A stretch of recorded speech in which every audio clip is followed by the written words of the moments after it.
Drama serial من مست ملنگ کی اگلی قسط میں آپ دیکھیں گے کہ آخرکار اسما کی سچائی ریا کے سامنے کھل آتی ہے۔ ریا کو علم ہو جاتا ہے کہ مہابینا کے لگائے ہوئے الزامات بے بنیاد نہیں تھے، جس کو جان کر ریا اسما پر کافی غصہ ہوتی ہے اور اس کو کافی باتیں سناتی ہے۔ آخر ایسی کیا بات ہوتی ہے کہ اسما ریا کو تھپڑ مارتی ہے؟ آگے جانے سے پہلے اگر آپ میرے چینل پر نئے ہیں تو میرے چینل کو لائک، سبسکرائب اور شیئر کریں۔ سکندر جو کہ ہر بار ایک اچھے ٹھیکے سے دستبردار ہوتا، وہیں ایک بہترین ٹھیکہ کبیر کی موجودگی میں چچا سکندر کو دے دیتے ہیں، جس پر سکندر حیران اور خوش بھی ہوتا ہے کہ آخر کبیر نے اتنا اچھا ٹھیکہ میرے لیے کیوں چھوڑا۔ یہی بات سکندر جب گھر آ کر اسما اور ریا کے سامنے بتاتا ہے تو اسما پریشان ہوتی ہے اور سکندر سے سوال کرتی ہے کہ جس ٹائم یہ ٹھیکہ تمہیں دیا جا رہا تھا کیا مبین وہاں پر موجود نہیں تھا؟ تبھی سکندر کہتا ہے کہ وہاں پر کبیر موجود تھا اور اس نے اپنی مرضی سے یہ ٹھیکہ مجھے دے دیا، جس پر اسما غصے سے بولتی ہے کہ وہ صرف اپنی جگہ بنانے کی کوشش کر رہا ہے۔ ریا یہ سن کر بے ساختہ ہو کر بول دیتی ہے کہ جگہ تو وہ پہلے ہی بنا چکا ہے، جس پر اسما کھا جانے والی نظروں سے ریا کو غصے سے دیکھتی ہے۔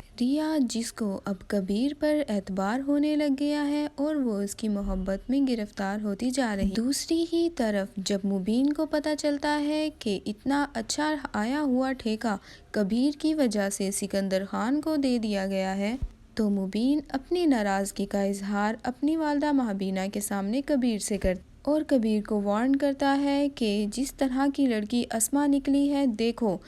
ریا بھی اسی کی چھوٹی بہن ہے اور میں جانتا ہوں کہ تم یہ سب کچھ ریا کی وجہ سے کر رہے ہو کیونکہ تمہارے دل میں ریا ہی دھڑکتی، کہیں وہ بھی تمہیں ویسے ہی دھوکہ نہ دے جیسے کہ اسما نے مجھے دیا۔ ریا جو کہ پڑھائی کے بعد اپنے گھر جاتی ہے اور ایک ایسا منظر دیکھتی ہے جسے دیکھ کر وہ حیران رہ جاتی کہ اس کی بہن اسما واجد جو کہ ایک منشی کا بیٹا ہے اس کو بڑی پیار محبت سے چائے پیش کر رہی ہوتی ہے۔ ریا سے یہ سب دیکھا نہیں جاتا اور وہ اپنی بہن اسما کا ہاتھ پکڑ کر اس کو کمرے میں لے جاتی، جہاں وہ اسما سے کہتی ہے کہ اس کا مطلب مہابینا بالکل صحیح تھی، مبین خان سے شادی کے باوجود آپ کا افیئر ایک منشی کی بیٹے واجد سے چل رہا تھا۔ ریا کے منہ سے یہ سب باتیں سن کر اسما کو کافی غصہ آتا ہے اور اپنی غلطی ماننے کی بجائے وہ ریا کو تھپڑ مار دیتی ہے۔